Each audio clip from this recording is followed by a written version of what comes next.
네, 안녕하세요. 진로상담 13주차 강의입니다. 진로상담의 미래, 함께 사는 사회를 위한 진로상담에 대해서 강의를 하도록 하겠습니다.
제가 이 내용으로 강의를 하고 발표를 하고 이런 지는 한 2, 3년 정도 된 것 같아요. 근데 여전히 수업 시간이나 아니면 학교에서 얘기할 때 조금 설레이고 떨리는 주제이기도 합니다. 지난 차시에 PWT, 일의 심리학 이론에 대해서 공부하셨을 텐데 그것도 상당히 길고 어려웠죠. 그리고 지금 이 내용도 어렵진 않지만 생각해 볼 거리가 많고 또 네, 좀 강의 시간이 깁니다. 그래서 이거를 좀 선택지로 남기려고 하는데요. 그럼에도 불구하고 선생님들께서 꼭 이 강의를 듣고 잘 소화해 주셨으면 좋겠고 저랑 실시간 수업에서 이야기를 나눌 수 있으면 참 좋겠다 이렇게 생각을 하고 있습니다. 이거를 물론 게시물로 써서 말씀을 드릴 수도 있지만 약간의 트릭인데 이미 동영상을 여섰으니까 필수는 아니지만 이왕 한번 들어본다 라는 생각으로 한번 들어보시는 게 어떨까요? 이 내용은 제가 작년에 특강으로 준비했었던 내용입니다. 그래서 약간 드는 예시나 사례 같은 것들이 작년 혹은 재작년 맥락에 조금 더 와닿아 있는 것 같아요. 그렇지만 여전히 이슈만 새로 떴을 뿐 그 본질은 저는 같다고 생각하거든요. 그래서 선생님들께서 네, 같이 좀 생각해보고 진로 상담이라는 걸 이렇게 좀 확장시키고 또 다른 관점에서도 바라볼 수 있겠다 라고 생각해 주시면 어떨까. 네, 작은 기대를 품어봅니다. 조금만 더 약을 팔자면 제가 준비했던 강의 중에 대면으로 했을 때 사실 가장 선생님들께서 좀 뭐라 그럴까요? 생각할 거리가 많았다. 그리고 고민할 수 있었다 라고 피드백 주셨던 부분이기도 합니다. 그래서 재미있게 들어주셨으면 좋겠습니다. 네, 본격적으로 강의를 들려드리겠습니다. 제가 몇 번 이제 이야기를 했었던 것 같은데요. 이제 최근 진로 상담, 특히 진로 교육과 관련돼서 어떤 이슈들이 있을까 한번 생각을 해보면 좋을 것 같습니다. 우리가 흔히 이제 진로, 직업, 이론이라고 한다면, 희망하는 직업, 그리고 그 직업을 어떻게 할 것이냐, 어떻게 이제 추구할 것인가와 관련되는 것들을 아마 배울 거라고 생각하시고, 또 그런 관련 일들을 더 잘하게 되실 거라고 생각하고 아마도 이 수업을 듣고 또 우리 전공에 오지 않으셨을까 싶어요. 실제로 우리 분야의 핵심은 이것이죠. 예, 직업을 탐색하고 자기를 알아가고 그리고 진로를 결정해 나가고 그것을 획득해 나가는 과정일 거라고 생각합니다. 근데 최근의 트렌드들을 한번 생각해 보시면 이제 어떤 희망 직업 순위에서 나타나는 이거 뭐 최근이라고 말하기 좀 그렇지만 어떤 명확한 트렌드들이 있죠. 네. 뭐 어떤 이제 직업군에서의 어떤 뚜렷한 특징이라든지 또 교육 방법에서 이제 체험학습, 자유학기제와 같이 뭔가 실질적으로 해보는 것들을 좀 강조하려는 움직임이라든지, 네. 그리고 많은 사람들이 아이들을 포함해서 안정적인 직장을 꿈꾼다든지 뭐 이런 것들이 이제 최근 관찰되고 있는 것이라고 볼 수 있겠죠. 근데 꼭 진로라는 게 그것만 포함하는가? 제가 수업 시간에도 몇 번 말씀드렸지만 일이라는 것이 삶과 어떻게 연결이 되는가와 관련돼서 이제 여러 가지 논의들 그리고 사회적인 이슈들이 있었다는 거 기억하실 겁니다. 제가 꾸준히 얘기하고 있는 과도한 노동시간 그리고 특히 이제 육아와 가사와 관련된 부담들이 여성에게 특히 이제 결혼한 여성, 자녀 있는 여성에게 큰 부담 혹은 이렇게 생명의 위협이 되는 것 이런 것들도 넓게 봐서 이제 진로의 한 분야, 진로 상담의 한 분야라고 몇 번 언급을 해드렸던 걸로 기억을 합니다. 최근에 이제 최근 몇 년간 터진 이슈들이죠. 여전히 산업 재해가 많이 일어나고 있는데 주로 누군가에게 일어나느냐라고 했을 때 비정규직으로 고용된 노동자들 사이에서 사람들 사이에서 많은 사건들이 벌어지고 있는 것을 아실 겁니다. 또 이렇게 안전뿐만 아니라 존엄성과 관련돼서도 많은 이슈들이 있는데 이제 이 가운데 사진 제가 보여드렸었나요? 수업 시간에 이것도 몇 년이 됐죠. 그 위디스크로 유명한 이 회사의 회장이 이제 직원들과 함께 찍은 사진인데요. 얼핏 보셔도 이분들이 나이가 그닥 적어 보이는 직원들은 아니죠. 그런데 이렇게 누군가의 강요로 이렇게 머리를 염색해야 했고 또 사진을 찍어야 했다는 것 그리고 이것이 상징하는 어떤 직장생활, 조직문화, 위계 이런 것들을 생각해 본다면 참 일하는 게 무엇인가에 대해서 생각을 안 해볼 수가 없습니다. 오른쪽 위에 있는 그림은 이제 최근에 있었던 한 아파트의 경비원이 이제 폭행과 폭언에 견디다 못해 이제 자살한 사건인데요. 이런 걸 이제 사회적 자살이라고도 부르죠. 일을 한다는 게 이렇게 아름답고 뭔가 존엄하고 고귀한 일이 아니라 나의 존엄성을 해치고 나의 인격을 갉아먹고 삶을 포기하게 만드는 어떤 것이라는 것이 최근에 여러 가지 사건을 통해서 좀 더 잘 느껴졌던 것 같습니다. 이것도 우리가 진로를 추구하면서 일을 하면서 겪는 누군가는 겪는 꽤 많은 사람들이 겪는 일이지요. 여기 나와 있는 서지현 검사 사건부터 시작해서 위에가 이제 직장 내 성폭력이라고 한다면 아래 같은 경우에는 교육 환경에서 그리고 뭐 선수 생활 이후에도 그랬으니까요. 직장에서 내가 일을 하면서 겪는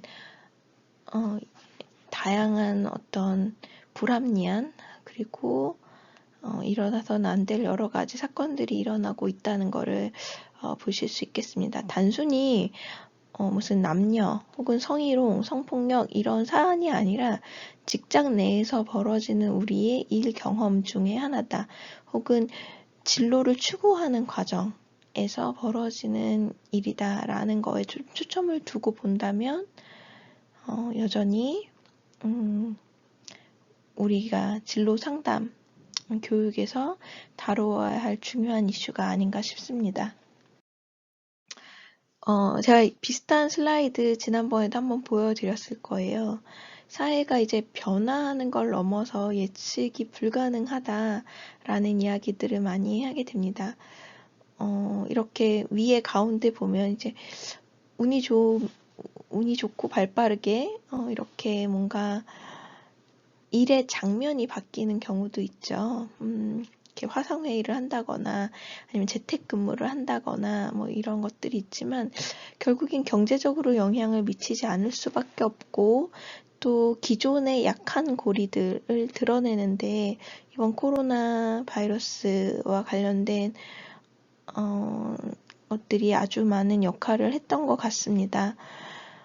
예를 들면 그동안도 물론 힘들었지만 코로나로 인해서 육아가 훨씬 더 어려워졌다든지 아니면 재택근무가 물론 할 수 있는 것 자체도 어떤 면에선 직업적 특권이긴 하지만 하면서 벌어지는 여러 가지 어려움들에 대해서는 우리가 준비가 덜 되어 있다든지 또 이렇게 근무 환경에서 또 훨씬 더 열악한 상황이 이제 최근에는 이제 물류센터였던 것 같고요. 조금 전에는 이제 콜센터였었죠. 기억하시겠지만 이런 상황을 이런 이제 감염을 통해서 드러나게 된 근무 환경 혹은 조건에 대한 여러 가지 비판이 있었고 문제의식이 생겨났다는 거 아마 기억하실 겁니다. 쉬지 못하고 적절하게 안전에 필요한 최소한의 조치를 하지 못하고 근무해왔던 것들이 코로나로 인해서 훨씬 더 적나라하게 드러날 수밖에 없었고 결국에는 여러 사람들이 특히 이제 대부분의 사업장에서 고용돼 있던 사람들이 사실은 계약직이고 비정규직이었다는 걸 감안한다면 이렇게 일을 통해서 우리가 안전을 위협받게 된다라는 거에 대해서 또 알게 되지 않았나 싶습니다. 확실히 많은 사람들이 사업체를 운영하거나 아니면 일을 지속하는데 어려움을 겪었던 건 사실이고요. 또 실업급여 신청자가 이렇게 늘어난 거를 봤을 때 또 얼마나 많은 사람들이 일자리를 유지하기가 어려웠는지 혹은 일자리에서 강제로 밀려나게 되는지 혹은 그런 일들이 지금도 앞으로도 지속될 가능성이 있다는 점에서 우리가 진로를 생각할 때 상담이나 교육을 생각할 때 또 다른 변수가 생겨났다는 거에 대해서 아마 많은 분들이 공감하실 거라고 봅니다. 제가 이렇게 여러 가지 것들, 최근 이슈에 대해서 보여드리는 까닭은 근본적으로는 이런 질문을 갖기 때문이에요. 과연 진로 상담 혹은 교육, 저는 이제 전 직업심리학 전공자거든요. 그래서 제가 이제 진로 상담 안에 교육을 포함시켜서 주로 생각을 합니다. 그래서 상담과 교육을 꼭 분리하지 않고 제 강의 들으셨으면 좋겠는데요. 진로 상담의 영역과 관심사는 과연 어디까지이고 어디까지여야 할까? 이런 고민을 사실 많이 합니다. 우리가 여러 가지 사건, 사고, 그리고 뉴스들을 보게 되는데 그런 것들을 접하면서 내가 과연 진로를 연구하고 상담하는 사람으로서 어느 만큼 저 이슈를 깊게 바라보고 생각하고 있는가, 그 관점으로 생각하고 있는가가 저의 중요한 화두 중에 하나입니다. 또 현대사회에서 진로상담은 무엇을 다루어야 할까, 그리고 어떤 역할을 해야 할까, 혹시 진로상담이 훨씬 더 중요하고 그리고 의미 있는 역할을 할 수 있지는 않을까, 놓치고 있는 게 있지 않을까, 이런 생각들을 하고 있고, 그런 것들을 좀 같이 나누고자 앞선 이야기들을 좀 정리를 해봤습니다. 진로 상담의 변화에 대해서는 제가 다문화 말씀드릴 때 약간은 말씀드렸을 거라고 생각을 합니다. 다시 한번 좀 말씀을 드리자면요. 예전에는 왼쪽과 같은 것들이 이제 진로 상담의 핵심적인 영역이자 맥락이었다고 보시면 좋을 것 같습니다. 교육을 어떻게 받을 것인가, 전공을 어떻게 선택하고, 직업을 어떻게 선택하고 전환할 것인가가 확실히 중요한 과제였습니다. 그래서 많은 초기 이론들, 전통적인 이론들 살펴보시면 이런 과제를 중심으로 해서 이론이 구성되어 있다는 거 아마 기억하실 거예요. 그리고 많은 이론들이 선택과 결정에 초점을 둡니다. 어떤 직업을 선택할 것이냐, 어떤 전공을 선택할 것이냐, 어떻게 결정할 것인가와 관련된 이론들 다양하게 배우셨던 거 기억하실 거라고 생각합니다. 근데 이렇게 할 수 있었던 그 이면에는 우리가 이제 흔히 말하는 사회적 주류의 시각을 담아냈기 때문인데요. 그 주류의 시각으로 진로 상담을 바라봤기 때문이다라는 이야기를 많이 합니다. 특히 이제 이 이론가들이 어떤 사람들이었느냐, 대부분 백인 중산층 이상의 교육받은 남성이었다는 점에서 그러한 사회적인 시각을 좀 담아내지 않았나, 그 사람들의 경험에서 중요한 것들이 이론으로 반영되지 않았나 하는 이야기들이 꾸준히 있어 왔고요. 사회적 주류, 제가 지지난 시간에도 잠깐 말씀드렸던 것 같은데, 특권을 가지고 있는 사람들을 대부분, 그러니까 주류인 사람들이 특권을 가지고 있죠.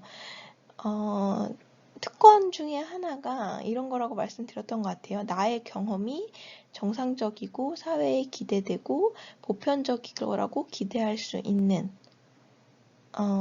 것이 바로 특권 중에 하나다, 이렇게 말씀드렸던 걸로 기억나실 텐데요.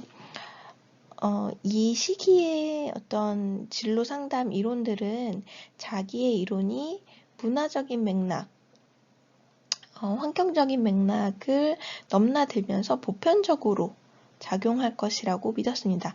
물론 이제 홀랜드 이론도 그렇고 이제 여러 가지 다른 이론들을 이제 검증하는 의사결정 이론도 그렇고 절차를 거쳐서 이게 우리가 생각한 그대로 보편적으로 나타나지는 않는구나, 문화적인 특징이 이 이론의 개념이나 가정에도 반영될 수밖에 없구나 라는 이야기가 물론 있긴 했지만 전반적으로 흐름은 이렇게 있었다는 거를 네, 정리해 볼 수 있겠습니다.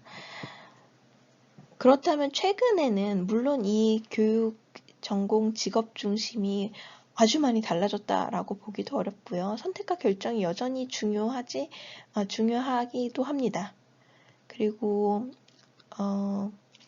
여전히 많은 연구자들은 백인 중산층 남성 중심의 시각을 담아내고 있고, 그리고 그것들이 우리나라에 이렇게 온 것처럼 맥락이 고려되지 않고 보편적인 관점에서 얘기되는 건 사실이지만, 그래도 전반적으로 강세가 있는 것들은 점점 더 진로 상담에서 다양한 집단의 목소리를 듣고자 하는 노력이 생겼다는 점입니다. 예를 들면 여성, 특히 이제 여성 중에서도 기존에 많은 조명을 받지 못했던 자녀가 있는 일하는 임금 노동을 하는 여성의 삶이라든지 진로라든지 뭐 이런 얘기들이 많이 생겨났고요. 뭐 다문화라고 우리가 얘기하게 되는 그런 이제 인종적으로나 민족적으로 다양한 집단에 대한 연구도 많이 늘어나게 됐고요. 한국에서도 한국인을 대상으로 한 연구들이 많이 늘어났고요. 또 전통적으로 대학생 중심의 연구에서 좀 소외받는 계층 혹은 주변화된 어떤 집단, 예를 들면 학교 밖 청소년이라든지 아니면 도시 빈민이라든지 아니면 40, 50대 중장년이라든지 뭐 이런 식의 다양한 집단에 대한 연구들이 점차적으로 강조되고 있다라는 거죠. 그리고 선택과 결정보다는 우리가 초반에 그 저랑 상담 이론 초반에 다루었던 진로 적응성이 훨씬 더 강조되고 있다. 내가 얼마나 준비되어 있고 그리고 자세를 갖추었는가가 훨씬 더 선택과 결정보다 최근에 강조되고 있다라는 거죠. 그리고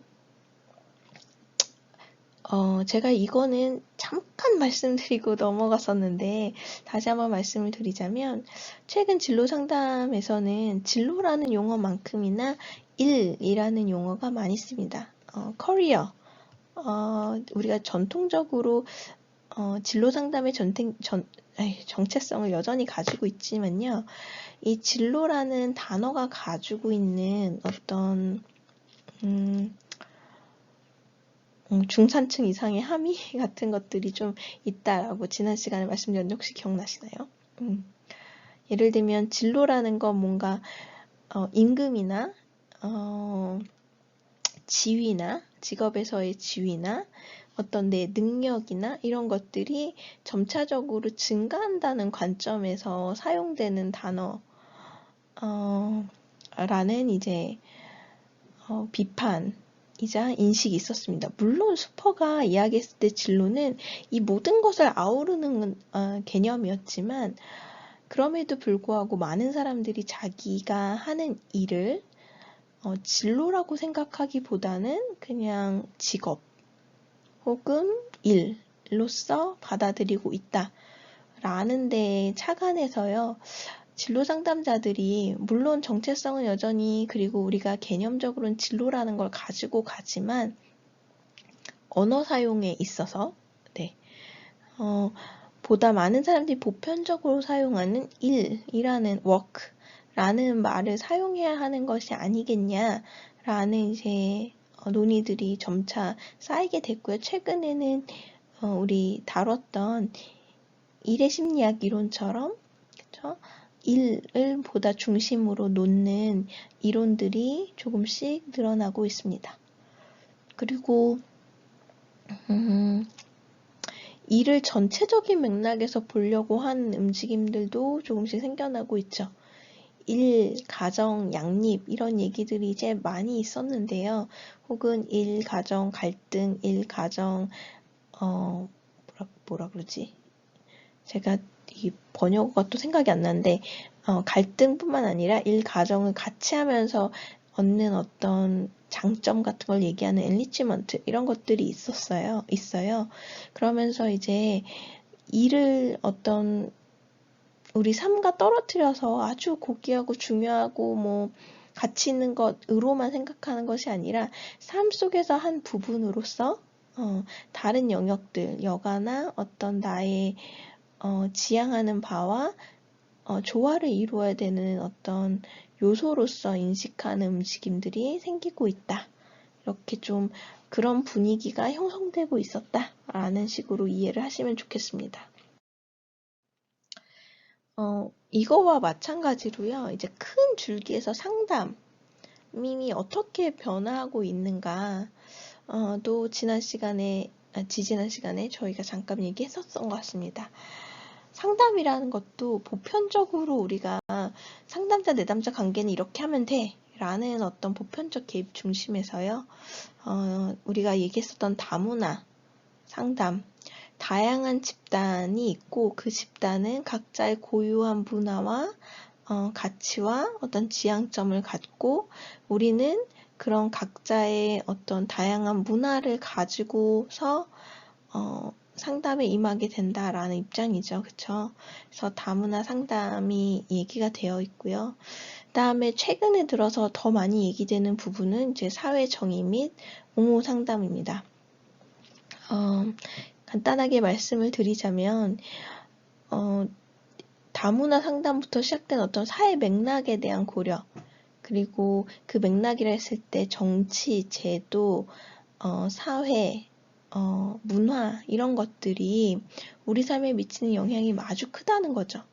근데 개인적인 개입 중심으로는 우리가 내담자의 변화를 일으키기도 힘들고 사실 내담자가 변화해야 되는 것이 아니라 사회가 변화해야 되는 것도 있다 라는 데 초점이 생기게 되는 거죠.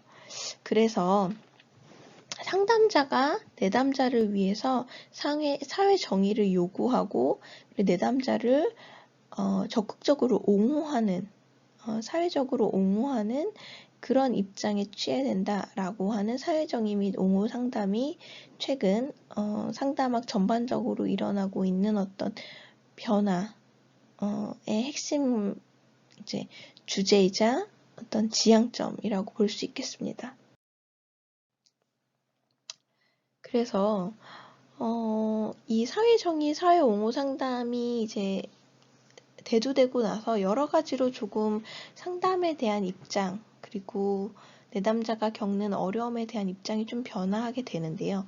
예를 들면 이런 거죠. 문제의 진짜 원인은 내담자의 노력 부족이나 내담자의 어떤 능력 부족이 아니라 사회 구조와 문화와 같은 맥락적인 환경의 영향이 훨씬 더 크다라고 이야기하는 겁니다. 그래서 내담자에 대한 개입만 하게 되면 마치 내담자 네가 잘못이니까 네가 열심히 노력해 라는 메시지를 줄 수 있다 라는 점에서 상당히 조심해야 한다라는 거죠. 그래서 심리교육이라고 하는 사이코 에듀케이션이라고 하는 어떤 이런 그 내담자한테 우리 사회 구조 문화가 얼마나 너의 현재 문제와 밀접하게 관련이 있는지를 설명해주고 이해시키는 교육과 함께요. 그다음에 상담자가 사회 문화를 변화시키는데 적극적으로 가담해야 된다. 상담실에서만 일해서는 곤란하다. 한계가 있다라는 이야기를 하게 됩니다. 그래서 상담 전문가의 역할이 이전에는 내담자의 문제를 해결하는 데 조력하는 것에서 끝났다면 이제는 그거를 넘어서서 그거를 하지 않겠다는 것이 아니라요. 그걸 넘어서서 전문적 지식이 일반 대중한테 보급될 수 있도록 그리고 내담자를 사회적인 맥락에서 적극적으로 옹호하면서 사회 정의를 실현할 수 있도록 하는 것이 우리의 진정한 역할이다라는 이제 인식이 생기게 됩니다. 이런 이제 논의가 물론 모든 상담자들이 이렇게 익숙해하고 편애하는 입장은 아닙니다. 하지만 전통적인 상담이 가지는 어떤 개인적인 접근의 한계라는 점은 우리가 익히 알게 되었고 특히 이제 최근같이 사회 경제적인 변화가 너무 극심한 상태에서 내담자에게 네가 노력하면 다 잘 될 수 있어 라고 얘기하는 거, 혹은 네가 지금 애쓰면 이게 달라질 거라고 얘기하는 것이 얼마나 사실은 어려운 일인가, 내담자한테 부당한 일인가에 대한 인식이 생겨났다라는 거를 좀 이해하시면 좋을 것 같아요. 그래서 예전에는 상담자 교육을 할 때도 실무 상담을 하면서 연구적인 역량, 문헌을 해석하고, 그리고 문헌을 상담에 활용하고, 그리고 문헌을 생성해낼 수 있는 능력을 강조했다면, 요새는 이것과 더불어서 내담자와 사회 문제를 위해서 적극적으로 나설 수 있느냐, 역할을 맡을 수 있느냐라는 것 중심으로 교육의 모형이 바뀌기도 했고요. 이런 것들이 진로 상담에서도 영향을 주게 되었습니다. 앞서 얘기했듯이 그러면 진로 상담이 가장 필요한 집단은 결국에 어떤 집단이겠느냐? 자원이 많고 지지가 많은 집단보다는 자원이 상대적으로 열악하고 부족하고, 그리고 훨씬 더 많은 도전을 진로에서 역경을 겪고 있을 집단에 대해서 더 많이 우리가 연구하고 조력해야 되는 거 아닌가라는 이야기를 하게 되는 거죠. 예를 들면 진로 상담이 물론 정규직인 사람들한테도 필요하고 공무원들에게도 필요하고 모든 사람들에게 필요하지만, 그래도 상대적으로 진로 상담이 더 필요한 사람들은 사회적인 자원에서, 혹은 사회적 보호망에서, 사회복지망에서 쉽게 떨어져 나갈 위기에 있는 사람들, 혹은 이미 떨어져 나온 사람들이 훨씬 더 진로 상담을 통해서 도움을 받아야 되지 않겠느냐, 이런 이제 문제의식과 관련이 있다 보시면 되겠고요. 그리고 우리가 지난 시간에 드디어 지난 시간에 다뤘던 괜찮은 일과 관련된 논의들도 이 사회적인 맥락에서 하게 됩니다. 우리가 좋은 일까지는 그래, 좀 나중 문제로 생각하자. 그치만 적어도 일이라고 불릴 만한 일들을 할 수 있어야 되지 않을까, 모든 사람이 라는 이제 입장에서 괜찮은 일에 대한 논의가 지속되고 있다. 그리고 마지막으로 이제 진로 상담에서 실무를 할 때, 예전에는 뭐 대학생을 중심으로 주로 한다든지, 아니면 자원이 많은 사람들을 어떻게 하면 더 풍부하게 진로를 실현할 수 있게 도와줄 수 있을까, 뭐 이런 얘기들이 많았다면, 요새는 지역사회에서 연계를 한 실습을 통해서 조금은 사회적으로 소외되고 자원이 부족하고 열악하고, 그리고 조력이 필요한 분야에 연계하여 실습을 하면서 실질적인 역량을 갖출 수 있도록 상담자 교육을 하기도 합니다. 예를 들면 가정폭력의 피해자들이 사실 가정폭력에서 벗어나기 가장 이제 어려운 이유 중에 하나가, 물론 다른 수많은 요인들이 있지만 경제적으로 독립을 하기가 어려울 때 사실 그 관계에서 빠져나오기가 상당히 어렵습니다. 근데 가정폭력 가해자들이 제일 먼저 하는 일 중에 하나가 경제적인 자립을 하지 못하도록 막는 거예요. 의도적이든 비의도적이든. 그래서 그런 식으로 이제 필요한 사람들에게 진로 상담을 제공한다든지, 예를 들면 우리나라는 아니지만 이제 도시 빈민이나 아니면 노숙자들 대상으로 이렇게 진로 상담을 시도한다든지, 이런 것들이 이제 사회 정의를 논의하는 어떤 맥락이 되어주고 있습니다. 많은 진화를 진로 상담이 했죠. 그걸 조금 돌아보고 이것이 과연 충분한지 좀 함께 살펴보도록 하겠습니다. 우리가 여러 이론을 배우셨던 거 기억하실 거예요. 물론 아주 초기로 돌아가진 않고, 최신 진로 상담 이론이라고 했을 때 이제 다룰 만한 이론들 3가지를 다루도록 하겠습니다. 첫 번째가 이제 사회인지 진로 이론이죠. 사회인지 진로 이론, 사실 모델 자체는 1994년 정도부터 이 모형이, 진로 선택 모형이 이제 제안된 거니까 사실은 오래됐죠. 네, 제가 얼마 전에 25주년 맞나? 25주년 했다고 제가 보여드리지 않았나요? 그쵸? 이렇게 이제 했었는데, 여기서 보면 이제 자기 효능감과 결과 기대를 중심으로 해서 이것에 영향을 미치는 다양한 맥락적인 변인을 다루려고 노력했던 거 여기 아마 보이실 겁니다. 우리 구성주의 진로 이론도 다뤘었죠. 이것도 최신 상담 이론 탑3 중에 하나인데 왜 이런 구성주의 진로 이론을 생각하게 됐냐? 사회적인 정체성이나 경제 환경으로 인해서 진로에서 이제 겪는 어려움에 초점을 맞추다가 보니까 이 이론이 탄생하게 된 거고요. 그에 대해서 어떻게 개인이 인식하고 대처할 수 있느냐를 강조하고 있죠. 대표적인 변인이 진로 적응성입니다. 그쵸? 우리 배우셨죠? 지난주에 배우셨던 일의 심리학 이론도 한번 생각해 봅시다.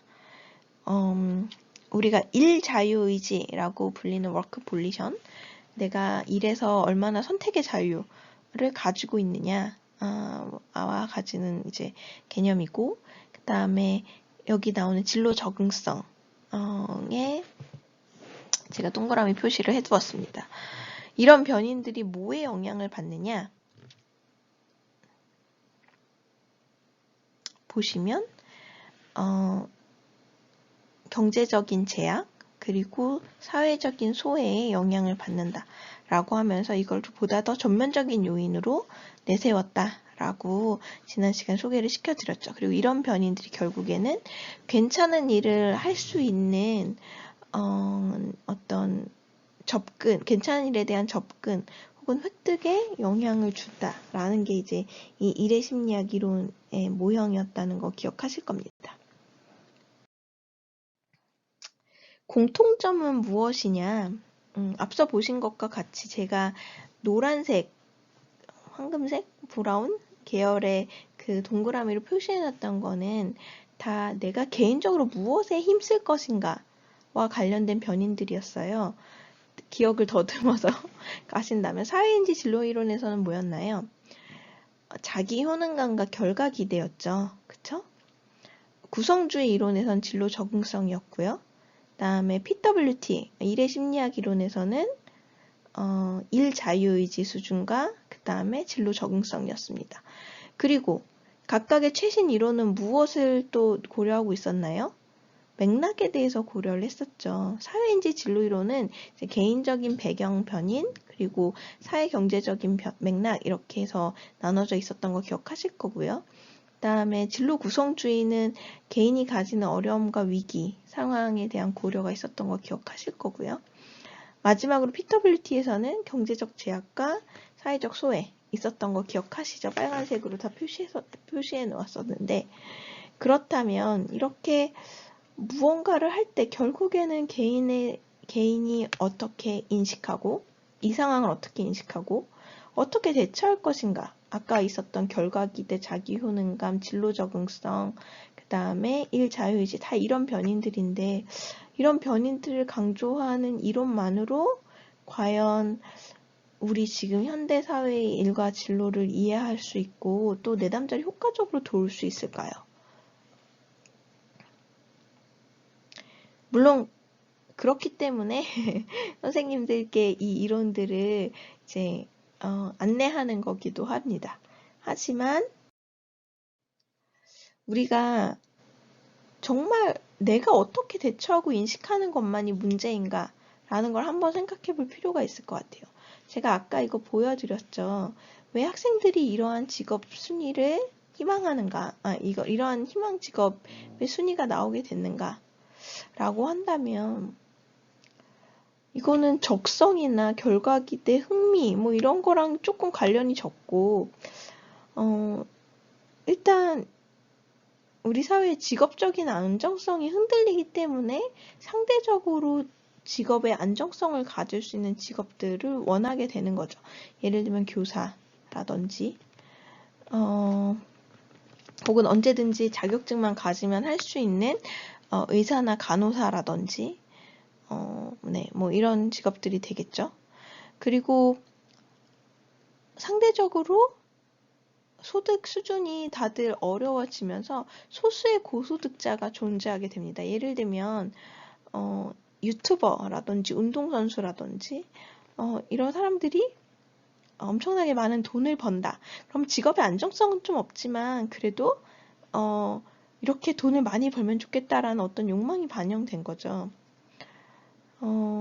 여기 보면 의사, 경찰관, 교사, 군인 다 정규직 아니면 전문직이죠. 네. 그리고 나머지 직업들을 봅시다. 뷰티 디자이너, 조리사, 유튜버 등등. 여기 밑에 보면 이제 뷰티 디자이너 뭐가 있으면 이렇게 보이는데, 상대적으로 또 다른 직업들은 어떤 직업들이냐, 낮은 진입장벽을 가진 직업들입니다. 그래서 직업이 양분화되어 있는 거를 보여주고 있다. 근데 이런 것들이 개인 수준의 어떤 대처와 인식과는 어떻게 관련이 있을까요? 저녁에 있는 삶을 고민하고 과로한 노동으로 생명이 위협되는 이런 상황에서 네가 정말 잘해야 돼. 너 스스로 셀프 케어를 해봐. 이렇게 말하는 게 과연 의미가 있을까? 물론 그것도 중요하죠. 그렇지만 구조적인 문제가 훨씬 더 크다라는 거를 생각해 볼 수 있을 것 같습니다. 일단 노동시간이 과도하고요.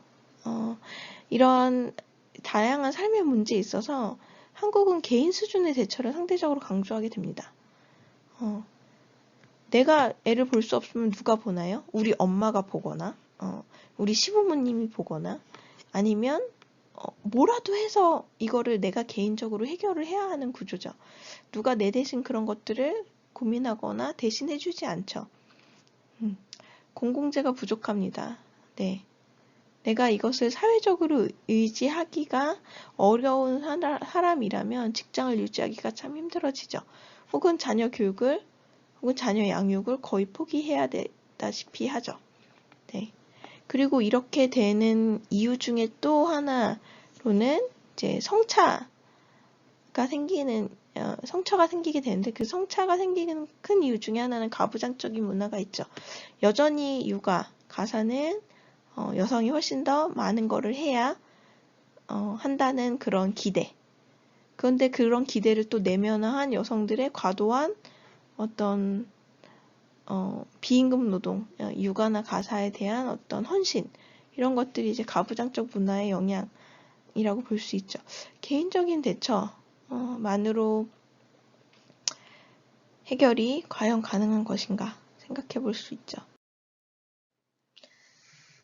자, 이것도 대표적으로 참 개인적으로 대처하기 어려운 부분이죠. 존엄성을 참 유지하기가 힘들고, 노동시장은 이미 불평등하고 내가 시작점이 어디냐에 따라서, 그리고 나를 뒷받침해 줄 수 있는 무언가가 있느냐 없느냐에 따라서 내가 거기에 속하게 되고, 나를 보호해 줄 법, 사회 제도가 상대적으로 아직도 미비합니다. 최근에도 여러 산재가 있었는데 벌금이 훨씬 더 저렴하다, 생명의 값보다 저렴하다, 이런 기사들 많이 보셨을 거예요. 몇백만 원만 내면 되기 때문에 우리가 안전하고 존엄성을 유지할 수 있는 환경을 구축하는데 기업이나 사회나 소홀히 한다라는 이런 지적이었죠.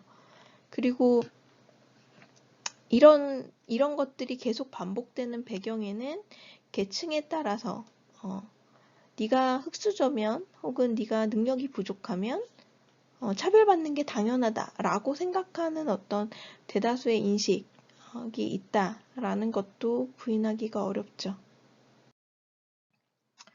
자, 제가 아까 말씀드렸던 것 같아요. 이거는 본질적으로 성희롱 성폭력으로 그냥 보기보다는 직장 내, 교육기관 내 위계를 사용한 폭력입니다. 그쵸? 이거는 아무리 내가 대처를 잘하려 그래도 사회적으로 만연한 성차별주의가 있고, 그리고 내가 아무리 적극적으로, 아니 심지어 검사가 문제를 지적해도 이렇게 신문에 나와도 법제도가 미비하고, 그리고 법제도를 운영하는 사람들의 성인지 감수성이 부족하다는 얘기들이 지속적으로 나오고 있죠. 그랬을 때 네가 대처를 잘해야 돼 라고 말하는 게 얼마나 의미가 있을까요? 코로나 사태도 비슷합니다. 여기서 얘기하는 건 누군가는 살아남고 누군가는 직장을 잃고 일터를 잃고 그 다음에 어떻게든 살아남아야 되는데 네, 각자 도생해야 된다라는 메시지를 사회에서 끊임없이 주죠. 여기 능력주의라는 말은 이제 제가 영어로도 같이 적어놨는데 능력주의라는 말은 그겁니다. 네가 실패하는 거는 능력이 없기 때문이다. 충분히 노력을 하지 않았기 때문이다 라는 걸로 이제 요약이 될 수 있는데요. 누군가는 코로나로 인해서 많은 어려움을 겪을 텐데 그런 것들에 대해서 사회적인 공감이 사실 잘 안 일어나고 있죠. 네. 그리고 여기 오른쪽 위에 있는 게 이제 저희가 기사에서 봤었던 그 여러 가지 그림 자료인데요. 콜센터에서 근무 환경이 어떠했는지 이 근무 배치도입니다. 누가 감염됐는지 지금 색깔로 표시된 분들이 이제 감염된 사람이다라는 건데요. 얼마나 따닥따닥따닥 붙어서 근무를 했었나 이런 것들을 알게 되었다라는 얘기들이 나오게 되고요. 물류센터에서도 얼마나 안전수칙이 지켜지기 어렵고 그런 것들이 여러 사람의 생명과 안전에 위협이 되었다는 사실들이 이제 속속들이 드러나고 있죠. 그렇다면 제가 지금까지 말씀드렸던 거를 감안해서 생각해 본다면 진로 상담은 왜 이렇게 개인 수준의 인식과 대처를 강조하게 되었을까요? 물론 이제 상담 전반적인 분야가 그렇긴 합니다. 상담에서는 내담자 중심으로 얘기하기가 훨씬 더 유리하고 전통적으로 그렇게 해왔기 때문에도 있는데요. 또 진로 상담에는 왜 그런 맥락이 있게 되었는지 조금 더 한 번쯤은 생각해 보면 좋을 것 같아요. 일단 진로 상담이 시작하게 되고 그리고 발전하게 된 미국 문화에 대해서 좀 한번 생각해 보면 좋을 것 같습니다. 미국 문화는 우리 문화보다 훨씬 더 개인주의적인 문화를 가지고 있죠. 그래서 자율과 독립 그리고 개인의 역량을 강조하는데 훨씬 더 초점이 맞춰져 있습니다. 그리고 청교도적 직업윤리가 강조되어 있다는 것은 아마도 여러 매체를 통해서 들어보신 적이 있으실 거예요. 미국에 처음 이주해서 살게 된 사람들 그리고 그들이 믿었던 가졌던 직업윤리에 대한 것들이 있는데 그 핵심은 그겁니다. 일 중심이고 반여가적이고 자립을 중요하게 여기는 거죠. 네. 이런 일문화를 가지고 있는 국가에서 진로 상담이 처음으로 생겨나고 발전하게 되었다는 것이 우리가 진로를 받아들이고 보는 관점과 상당히 맞닿아 있을 가능성이 높다라고 보겠습니다. 능력주의 아까 말씀드렸죠. 능력이 어쩌고저쩌고 하는 게 아니라 성공은 노력 여부에 달려있다라는 어떤 메리토크라시의 관점이라고 보시면 되겠고요. 그리고 미국은 어떤 사회 경제 구조에서 우리가 여러 세계 나라의 경제 구조와 어떤 사회 제도를 구분할 때 대표적으로 비개입적 자유주의를 가지는 나라입니다. 무슨 얘기냐면 정부의 개입이 아주 적고요. 시장 원리에 따라서 경제와 사회 복지가 굴러가도록 하는 거죠. 최근에 그래서 코로나가 생기고 나서 미국의 건강보험, 사회보장보험에 대한 비판이 엄청나게 이제 올라갔었죠. 의료비가 어떻게 되고 그에 비해서 한국은 어떻고 이런 얘기 많이 들으셨을 텐데요. 이렇게 비개입적 자유주의를 가지는 나라가 이제 그렇게 분류된 나라가 미국 혹은 영국 이렇게 되게 되는데요. 미국은 국가 연방정부 차원에서 유급 출산휴가가 없는 유일한 나라입니다. 물론 이제 이게 지켜지느냐 안 지켜지느냐, 물론 우리나라도 말이 많죠. 말이 많지만 어쨌든 선진국뿐만 아니라 후진국을 포함해서도요, 국가에서 유급 출산휴가를 보장하지 않는, 다시 말하자면 내가 어떤 기업에 속해 있고 어떤 조직에 속해 있고 그 조직의 정책이 무엇이느냐에 따라서 내가 물론 뭐 낳는 걸 반대하진 않겠죠. 그렇지만 직장에서 잘리던지 아니면 무급으로 출산휴가를 쓸 수밖에 없는 그런 상황인 나라입니다. 그래서 이건 대표적인 예인 거죠. 건강보험이나 뭐 이런 것들이. 그래서 이러한 문화를 가지고 있기 때문에 진로 상담도 영향을 많이 받을 수밖에 없었다. 그리고 그런 특징들을 가지고 있다. 라는 것이 이제 얘기가 많이 되고 있습니다. 또 최신 이제 진로 연구들을 살펴보면요. 이 직업 상담 이론 외에도 정말 다양한 분야의 이론들이 진로에서 활용되고 있어요. 예를 들면 조직 및 산업심리학 쪽의 관점들도 많이 들어와 있고요. 조직관리나 조직행동 이론 같은 것들도 많이 들어와 있습니다. 예를 들면 일가정 양립과 관련된 아주 기본적이고 가장 많이 쓰이는 이론은 조직 산업 심리학에서 나온 이론이거든요. 근데 그렇게 다양한 이론들이 사용되는 건 참 바람직한 일이죠. 이론의 발전이나 학문의 발전을 위해서도. 그런데 모든 학문이라는 건 자신의 학문이 지향하는 바가 있고 보는 관점이 있습니다. 예를 들면 교육학은 교육학 나름의 교육을 바라보고자 하는 관점이 있고요. 상담도 상담학 나름의 관점이 있고 이 산업심리학도 나름의 관점이 있죠. 근데 그 관점이 어떻게 미묘하게 다르냐? 예를 들면 조직 및 산업심리학, 조직관리, 조직행동이론 같은 경우에는 무엇이 더 중심이 되느냐? 조직이 중심이 되고요. 임금 노동을 유지하느냐 마느냐가 확실하게 중심이 됩니다. 내가 어떻게 조직의 생산성을 높일 것이냐, 혹은 효율성을 높일 것이냐, 임금 노동을 구성원이 유지하게 할 수 있도록 도와줄 것이냐, 뭐 이런 것들이 이제 관심사이죠. 근데 상담을 바탕으로 둔 이제 진로 상담 혹은 상담학의 입장은 어떤 입장이냐? 기본적으로 전인적 인간관을 가지고 있습니다. 물론 임금 노동 중요하죠. 중요한데 나라는 사람 전체로 봤을 때 나의 욕구, 가치, 필요에 따라서 내가 전일제 임금 노동이 필요한 건지 아니면 지금은 양육에, 육아에 훨씬 더 초점을 둘 건지 아니면 사회봉사나 어떤 정치 참여에 훨씬 더 영향을 줄 건지 뭐 이런 것들을 이제 사실 고려할 수 있게 돼 있죠.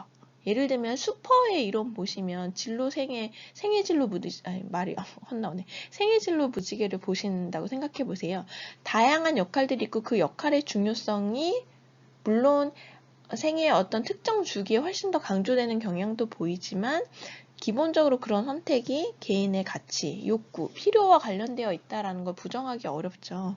근데 이런 것들이 다른 분야의 이론을 활용하면서 점차 옅어지게 된다라는 거죠.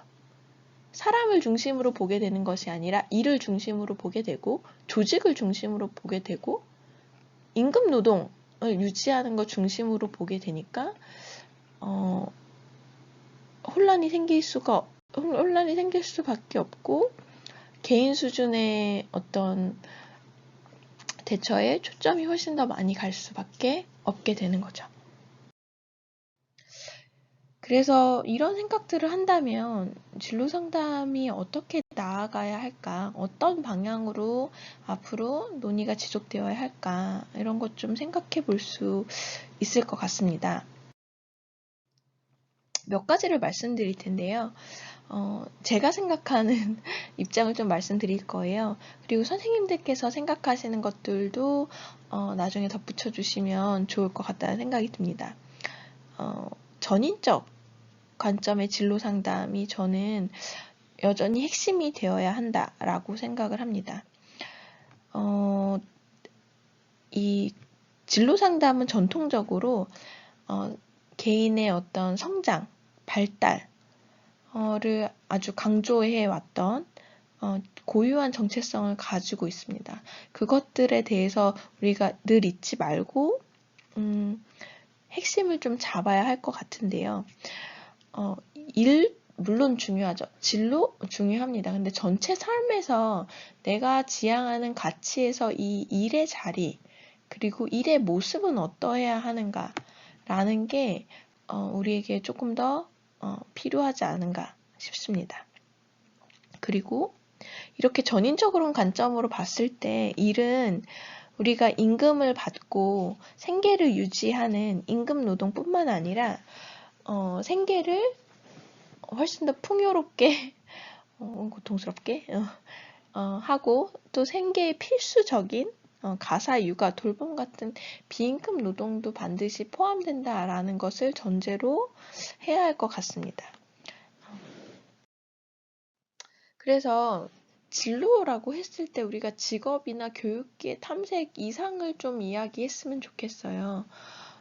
우리 삶에서 지향하는 바가 정말 무엇인가, 그리고 진로는 그 안에서 어떤 자리를 차지하는가, 이거는 개인에 따라서 상당히 모습이 다를 수밖에 없죠. 네. 그런 부분이 진로 상담이나 교육에서 좀 이야기가 되어야 될 것 같고요. 그리고 어린 시기라면, 아동 청소년기라면 조금 더 저는 현실에 기반한 거는 지금 어른의 관점인 것 같고, 어른들도 삶이 어떻게 변할지 예측하지 모르는 이 시점에 아이들한테 꿈과 환상이 훨씬 더 중요하지 않을까, 이런 생각을 합니다. 내가 어떤 가치를 지향한다는 건 지금 현실만 생각해서는 사실 되게 어려운 것 같아요. 내가 이 현실에서 꿈꿀 수 있는 게 무엇인지에 대해서 조금은 이상적으로 느껴질지 모를지라도 네, 자극받고 생각하고 꾸준히 구체화하는 과정들이 진로 상담이나 교육에서 필요하지 않을까 생각을 해봤습니다. 그리고 이미 다문화 상담에서도 많이 얘기하고 있는 부분이긴 하지만 진로 상담에서 이제 직업 탐색, 그리고 직업 세계의 탐색, 그리고 개인의 자기 이해만 이제 가지고는 좀 어려울 것 같아요. 사회, 경제, 문화에 대해서 적극적으로 생각할 수 있도록 도와줘야 할 것 같은데요. 이게 이렇게 얘기하게 되면, 특히 이제 인공지능 얘기 나오게 되면서, 혹은 이제 코로나도 마찬가지고요. 되게 그럼 애들한테 현실의 쓴맛을 얘기해야 되는 거냐, 뭐 이렇게 생각하시는데요. 꼭 그렇게 부정적인 것만 생각하자는 것은 아닙니다. 사회경제 문화는 어떻게 형성되고 유지되는지, 변화는 어떻게 일어나는지와 관련돼서 우리가 조금 더 시야를 넓게 잡을 필요가 있는 것 같아요. 예를 들면 우리가 맨날 사회경제 문화 이렇게 변화 얘기하면 꼭 AI, 뭐 산업혁명, 4차 산업혁명, 뭐 이런 이제 위기만 얘기하는데요. 사실 어떤 일과 관련돼서 정말 큰 변화 중에 하나는 여성의 임금 노동 진출, 혹은 아동 노동이나 노예 노동의 철폐, 뭐 이런 것들이 사실은 엄청나게 큰 역할을 했거든요. 근데 그런 어떤 일과 관련된 사회 문화, 긍정적인 사회 경제 문화는 좀 잘 얘기가 안 되는 것 같아요. 예를 들면 장애인을 고용하는 문제라든지, 아니면 직장 내에서의 차별을 금지한다라든지, 뭐 이런 것들은 실질적으로 우리가 변화를 시민으로서 만들어낼 것을 요구하고, 그리고 적극적으로 정치 행동에 나서고, 그런 것들이 반영되는 과정을 통해서 생길 수 있는 거잖아요. 그래서 우리가 단순히 뭐 현대사회의 어떤 경제 위기에 우리가 대상이 되고 피해자가 되고 인공지능으로 대체되는 인력이 되고, 뭐 이런 류의 얘기가 아니라 우리가 원하는 사회, 문화, 그리고 경제를 만들려면 각 개인은, 그리고 우리 사회는 어떤 노력을 해야 하는가, 어떤 제도적인 변화가 필요하고 그 안에 사람들의 역할은 무엇인가, 이런 것들이 이제 좀 적극적으로 논의될 필요가 있다라고 생각하고요. 저는 진로 교육에 있어서는 이 부분이 상당히 중요한 역할을 할 거라고 생각을 합니다. 그래서 과학기술 산업의 발전 물론 중요하고 정말 큰 영향력을 가진 것도 많습니다. 그렇지만 그것과 더불어서 일 제도, 문화, 인식의 변화를 함께 생각할 수 있도록 도와주는 것이 저는 필요할 거라고 생각하고요. 그리고 너무 미래지향적인 어떤 일의 변화 말고요. 과거에 얼마나 긍정적인 변화들이 있어 왔는지 에 대해서 우리 모두가 배울 수 있으면 좋을 것 같아요. 예를 들면 노동 시간과 관련돼서도 점차 나아지는 부분이 있잖아요. 예전에 70, 80년대에 비해서 현재 훨씬 더 제도적으로 개선된 부분들이 있단 말이죠. 노동운동을 통해서 그런 부분들에 대해서 좀 배울 수 있었으면 좋겠고, 아까 말씀드렸던 어떤 역사적인 사건들 에 대해서도 좀 배우고 인식하고 그런 것들이 강조되면 좋겠습니다. 그래서 이런 것들을 통해서 일이라는 게 사회 변화와 아주 밀접하게 관련이 있고 그 사회 변화라는 건 우리 역할과 매우 밀접하게 관련이 있다라는 것을 우리가 생각할 수 있으면 좋을 것 같습니다.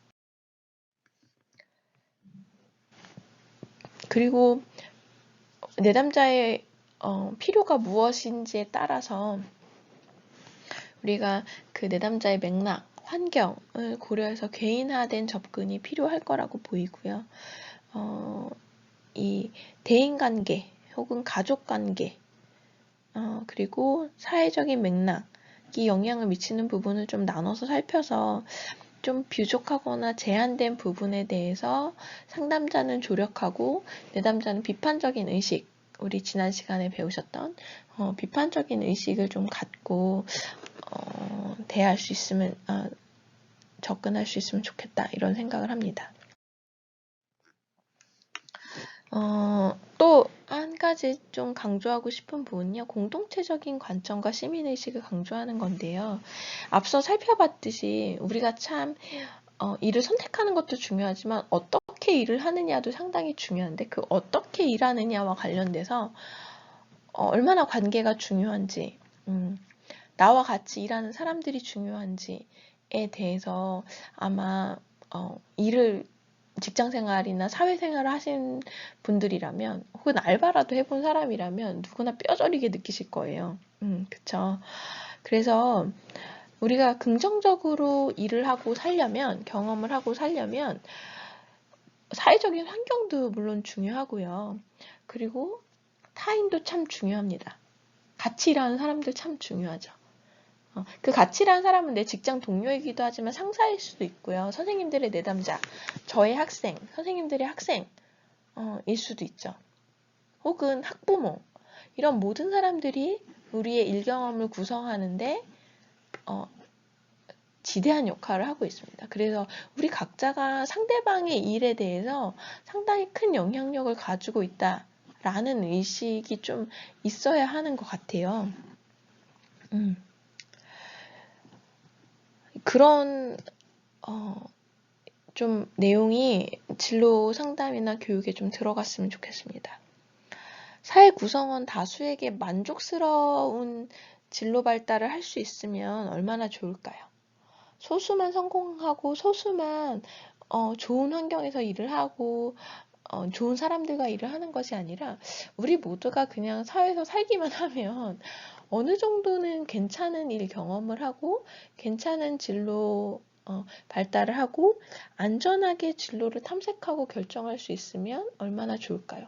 그리고 살다 보면 이렇게 사회가 변화도 빠르고 예측하기 어려운데, 그리고 살다 보면서 경험을 통해서 나에 대해서 알게 되는 것이 얼마나 많은데 이런 직업의 탐색, 전환 이런 것들이 좀 더 수월하게 이루어질 수 있는 환경이면 좋겠다라는 생각을 저는 합니다. 그리고 어떤 일을 하든지 좀 뭐 많은 돈을 벌고 뭐 이런 얘기가 아니라요. 안전하고 존중받고 또 최소한의 생계는 유지할 수 있으면 참 좋겠다라는 생각을 하게 되는데 그런 것들은 우리가 서로 한 공동체라고 느낄 때 그리고 나에게 좋은 것, 너에게 좋은 것이 서로에게 좋은 것이라는 것이 합의가 되었을 때 가능한 일이 아닌가 싶습니다. 그래서 우리가 자기이해 강조할 때 자기이해를 개인적인 수준에서 다룰 때가 많아요. 자존감이라든지 효능감이라든지 흥미, 적성 이런 얘기를 많이 하는데요. 그것도 중요하지만 우리가 서로와 얼마나 연결되어 있는지 사회적 자애 개념도 좀 강조되면 좋겠다는 생각을 하고요. 그리고 우리가 얼마나 상호 의존적인 존재이고 영향을 받는 존재인지, 그리고 영향력을 가진 존재인지, 내가 얼마나 맡은 바 책임을 다하는 게, 그리고 상대방이 그런 책임을 다해주는 게 얼마나 우리의 정신 건강과 직업 건강에 도움이 되는지, 이런 것들을 좀 배워야 하는 부분도 사실 저는 있다라고 봅니다. 사실 내가 이렇게 누군가의 정신 건강과 일 경험에 영향을 줄 수 있는 존재라는 인식 자체가 저는 존재의 중요성이랑도 밀접한 관련을 맺고 있을 거라고 생각해요. 이런 부분에 대해서 강조가 조금 더 되어 있으면 좋을 것 같고요. 정말 다양한 사람들이 일하고 있잖아요. 우리 사회에. 아직 일하지 못하고 있고 일을 해야 하는 사람들도 많고요. 그쵸? 배려하고 존중하는 자세. 그리고 내가 내 주장을 효과적으로 할 수 있는 것. 그리고 융통성과 관용의 자세를 갖는 건 중요하다고 생각합니다. 특히 아동 청소년 혹은 뭐 대학생까지요. 이 청년기까지 교육을 할 때 저는 자기 주장과 관련된 교육이 상당히 중요하다라고 생각을 하는 편인데요.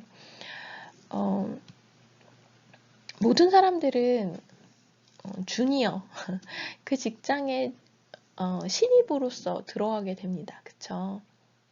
물론 65세, 60세 혹은 55세 정년 이후에 직장을 전혀 다른 직종으로 옮기게 돼도 신입으로 근무하게 되긴 하지만 어쨌든 아동 청년 교육에는 얼마나 효과적으로 자기 주장을 할 수 있고 법과 제도를 활용할 수 있도록 교육받느냐가 저는 상당히 중요한 영향을 미친다라고 보고요. 그리고 이것이 본인한테만 적용되는 것이 아니라 다른 사람의 권리, 다른 사람의 존엄성을 위해서도 사용될 수 있어야 된다라는 것이 진로와 일과 관련돼서 좀 얘기가 되어야 될 것 같습니다. 우리는 어떤 조건에 구애받지 않고 누구나 안전하고 평등하게 삶을 꾸리고 일할 수 있는 권리가 있다라는 걸 어렸을 때부터 좀 배울 필요가 있는 것 같고요. 어떤 사람만 일해야 된다 혹은 어떤 사람이 저런 일을 해야 된다라는 아이디어를 어린 시절부터 갖게 되는 것들이 참 저는 두렵게 느껴집니다. 그리고 결국에는 다른 의견과 가치와 욕구를 가질 수밖에 없는데 그것을 어떻게 조화롭게 함께 일하는 관계에서 유지할 것인가. 물론 혐오 발언이나 혹은 비하나 비난과는 좀 달라야겠죠. 네, 그런 것들을 구분할 수 있는 능력 그걸 좀 함께 배우는 것이 최근의 역량으로서 훨씬 더 중요하지 않은가 싶습니다. 네. 또 상담자와 교육자는 어떤 역할을 해야 하는가라고 했을 때요. 이 부분은 아마 지금 좀 막 공부를 시작하는 입장에서 생각하시긴 좀 어려울 거예요. 근데 선생님들이 앞으로 향후 이런 역할을 좀 기대받고 있다라는 거는 좀 생각하셨으면 좋겠습니다. 진로 상담을 한다는 거, 그리고 진로 교육자가 된다는 건 저는 결국에 사회적인 다양한 이슈와 관련돼서 내가 전문가로서 고민할 수 있고 목소리를 낼 수 있다라는 거를 의미한다라고 저는 생각하거든요. 물론 저도 부족하고 아직도 나아갈 길이 멀지만 우리 모두 이런 지향점을 가지고 있었으면 좋겠다라는 생각을 합니다. 그래서 내담자뿐만 아니라 우리 스스로도 비판적 의식을 갖고자 노력하면 좋겠고요. 그리고 우리가 가진 틀에 갇혀서 내담자의 어떤 변화 가능성이나 성장 가능성 혹은 사회가 개선될 가능성에 대해서 너무 비관적으로 생각하지 않았으면 좋겠다라는 것도 저의 바람입니다. 마지막으로 참 잘 안 되고 있는 부분 중에 하나인 것 같은데 이론적 논의랑 실제적 개입이 좀 더 유기적으로 연결될 수 있도록 하면 좋겠다. 이건 아마 선생님들 배우면서도 많은 생각이 드셨을 것 같아요. 특히 이제 최근에 이론들 배우시면서 어떤 생각들 하셨는지 좀 궁금하긴 합니다. 결국에 상담과 교육의 힘은 실질적으로 상담을 했을 때, 교육을 했을 때 내담자의 삶이 변해야 하는 거거든요. 그래서 연계가 참 잘 되어야 하는데 가끔 진로 상담을 이렇게 연구하다 보면 너무 현실과 동떨어지거나 혹은 현실에서 하고 있는 진로 상담은 또 너무 맥락 없이 이루어지거나 이렇게 좀 어려움들이 서로 있는 것 같습니다. 그래서 이런 것들을 조금 더 신경 써야 되겠다. 그래서 선생님들 생각도 참 궁금하다 라는 것이 이제 마지막 이야기가 되겠습니다. 오늘 발표와 논의를 바탕으로 해서 진로교육에 반영될 수 있는 게 있다면 무엇이 있을까요? 또 이야기되지 않아서 아쉬운 거는 무엇이 있으신가요? 좀 새롭게 드신 생각이 있다면 무엇이 있을까요? 토론 게시판에 나눠주시면 좋겠습니다. 네, 지금까지 들으신 내용을 바탕으로 선생님들께서 뭔가 생각하셨던